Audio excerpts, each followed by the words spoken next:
Assalamualaikum warahmatullahi wabarakatuh. Hello everyone. Kali ini kita akan belajar mengenai pluralitas masyarakat Indonesia. Indonesia merupakan negara yang memiliki kekayaan dan keanekaragaman baik suku, agama, ras, budaya, pekerjaan, dan lain sebagainya. Sehingga hal ini yang menunjukkan bahwa masyarakat Indonesia itu bersifat plural. Kata plural berasal dari bahasa Inggris yang memiliki arti jamak, sedangkan pluralitas berarti kemajemukan. Sehingga pluralitas memiliki arti yang sama dengan kemajemukan masyarakat Indonesia. Selain istilah pluralitas, terdapat istilah lain yang berhubungan dengan keragaman, yaitu multikultural. Multikultural berasal dari kata multi yang berarti banyak atau lebih dari dua, dan kultur yang artinya kebudayaan. Masyarakat multikultural adalah masyarakat yang memiliki lebih dari dua kebudayaan. Dengan keragaman budaya tersebut berfungsi untuk mempertahankan identitas dan integrasi sosial masyarakat. Berikut adalah keanekaragaman masyarakat Indonesia. Yang pertama, perbedaan agama. Perlu kalian ketahui bahwa di Indonesia merupakan negara yang memiliki masyarakat dengan keyakinan agama yang berbeda-beda. Pernahkah kalian mengamati orang lain dengan keyakinan berbeda sedang melakukan upacara keagamaan? Tentu kalian akan menemukan banyak perbedaan. Mungkin kalian merasa asing dengan upacara persembahyangan agama yang berbeda dengan agama yang kalian yakini. Hal ini menjadi wajar karena setiap agama memiliki tuntunan dalam melaksanakan persembahyangan atau upacara keagamaan yang berbeda. Adapun perbedaan dalam agama diantaranya yaitu meliputi tempat, tata cara, maupun kegiatan yang dilakukan dalam melakukan ibadah pada masing-masing agama yang diyakini. Mengapa sih kita perlu memahami berbagai kegiatan ibadah agama selain yang kita yakini? Hal ini sangat penting agar dalam diri kita tumbuh sikap saling memahami dan menghargai atau bertoleransi. Toleransi dalam beragama bukan berarti kita mencampur adukan ajaran agama, melainkan saling menghormati dan membantu menciptakan keamanan dan kenyamanan umat beragama lain dalam beribadah. Terdapat 6 agama yang diakui di Indonesia. Yang pertama, agama Islam. Yang kedua, agama Kristen Protestan. Yang ketiga, agama Kristen Katolik. Yang keempat, agama Hindu. Yang kelima, agama Buddha. Dan yang keenam adalah agama Konghucu. Agama Islam. Pada saat ini, agama Islam merupakan agama yang diyakini oleh sebagian besar masyarakat Indonesia. Menurut data terbaru dari Kementerian Dalam Negeri pada bulan Juni 2021, sebanyak 86,88% penduduk Indonesia beragama Islam. Sebelum masuknya agama Islam di Indonesia, agama Hindu dan agama Buddha terlebih dulu berkembang sekitar pada abad keempat Masehi. Kemudian diikuti oleh perkembangan kerajaan-kerajaan bercorak Islam sekitar pada abad ke-7 Masehi. Umat Islam memiliki hari-hari besar yang diperingati setiap tahun, seperti Hari Raya Idul Fitri, Idul Adha, Hari Raya Hijriyah, peringatan Maulid Nabi, dan hari turunnya Al-Quran. Dan adapun hari Jumat yang setiap minggu menjadi hari besar, yaitu semua laki-laki wajib melaksanakan sholat Jumat di masjid. Agama Kristen Protestan. Agama Kristen Protestan berkembang di Indonesia selama masa kolonial Belanda, sekitar abad ke-16. Pada abad ke-20, Kristen berkembang dengan sangat pesat, yang ditandai dengan kedatangan para misionaris dari Eropa ke beberapa wilayah di Indonesia, seperti di wilayah barat Papua, Sumatera Utara, dan Jawa. Agama Kristen Katolik. Agama Kristen Katolik telah masuk ke Indonesia, tepatnya di Sumatera Utara sekitar abad ke-8. Bukti kuat kedatangan agama Katolik yaitu bersamaan dengan penjelajahan bangsa-bangsa barat ke Indonesia, seperti bangsa Portugis yang kemudian diperkuat dengan kedatangan bangsa Spanyol.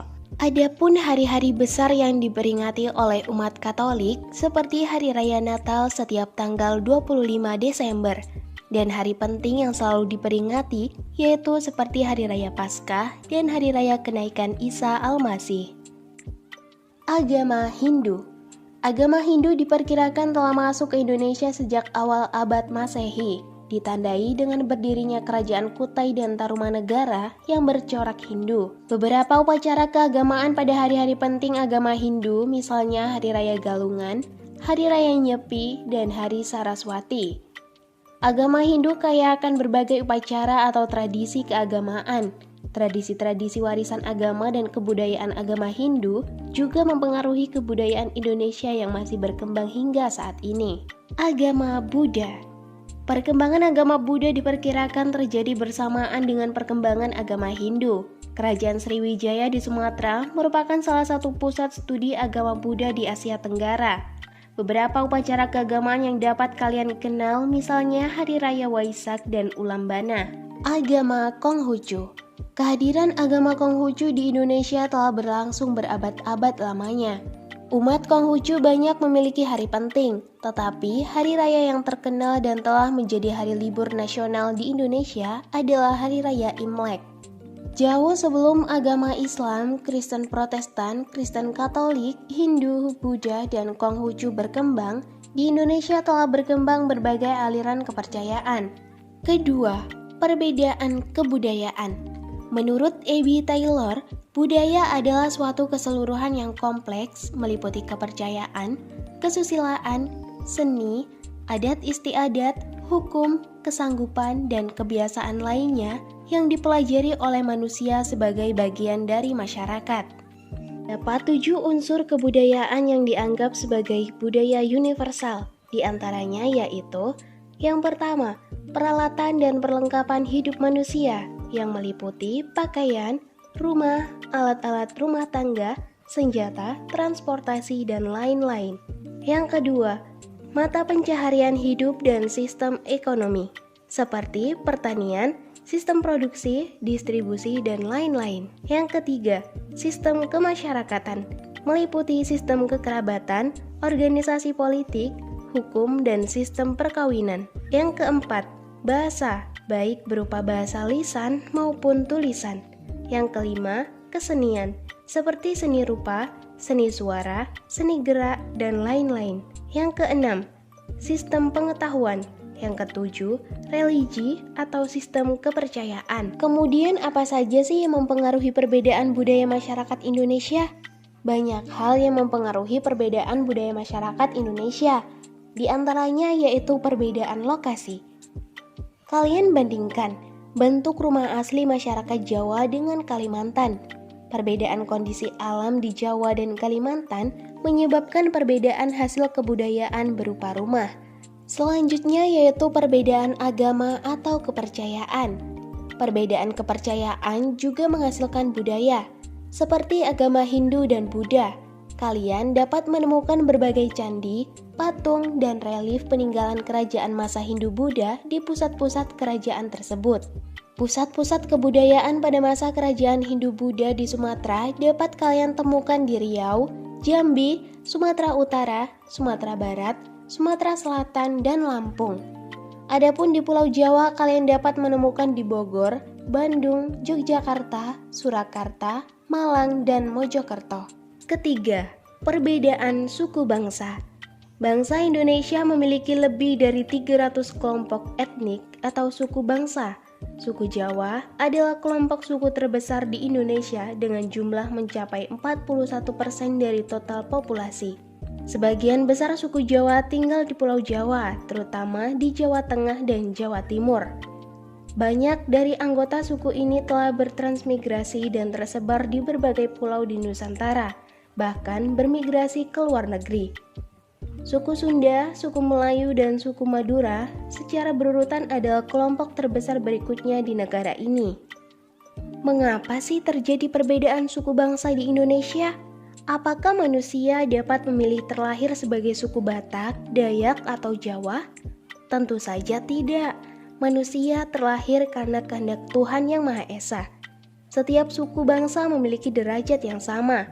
Secara ilmiah, perbedaan suku bangsa di Indonesia tidak terlepas dari faktor sejarah nenek moyang bangsa Indonesia. Interaksi antar bangsa di Indonesia terjalin secara harmonis. Berbagai suku bangsa saling memahami dan menghargai perbedaan yang ada. Sehingga dari hal ini bangsa Indonesia sangat terbuka dan menerima berbagai kebudayaan dan hidup berdampingan serta bekerja sama untuk membangun bangsa dan negara. Bahkan, kini banyak masyarakat yang melakukan perkawinan campur seperti suku Jawa dengan suku Aceh. Yang keempat, perbedaan pekerjaan. Pekerjaan merupakan salah satu bentuk kegiatan ekonomi yang dilakukan oleh masyarakat untuk memenuhi kebutuhan. Pada saat ini, kalian dapat menemukan berbagai jenis pekerjaan, baik sektor formal maupun non-formal. Pekerjaan sektor formal adalah berbagai pekerjaan yang dijalankan oleh pelaku usaha resmi, baik pemerintah maupun swasta, para karyawan perusahaan, pegawai kantor bank, pegawai pemerintah, dan guru merupakan contoh pekerjaan pada sektor formal. Pada jenis pekerjaan formal ini, individu terikat secara langsung oleh sistem yang berlaku. Dengan demikian, mereka bekerja penuh dengan aturan yang mengikat. Sedangkan pekerjaan non-formal merupakan suatu pekerjaan yang dilakukan tanpa relasi kerja. Artinya, tidak ada perjanjian yang mengatur elemen-elemen kerja, baik gaji atau upah maupun kekuasaan. Contoh pekerjaan non-formal yaitu pedagang, buruh, nelayan, petani, dan lain-lain. Kelima, peran dan fungsi keragaman budaya. Indonesia memiliki lebih dari 100 tarian daerah yang tersebar di seluruh Nusantara. Kekayaan tersebut menggambarkan keragaman budaya Indonesia. Tarian daerah menjadi salah satu daya tarik bagi bangsa-bangsa asing, sehingga hal ini dapat memikat para wisatawan baik domestik maupun mancanegara. Contoh tarian ini merupakan salah satu peran dan fungsi tarian daerah dalam pembangunan nasional. Tarian daerah bukan hanya sekedar untuk dilihat, tetapi juga mengandung makna yang sangat penting bagi bangsa Indonesia.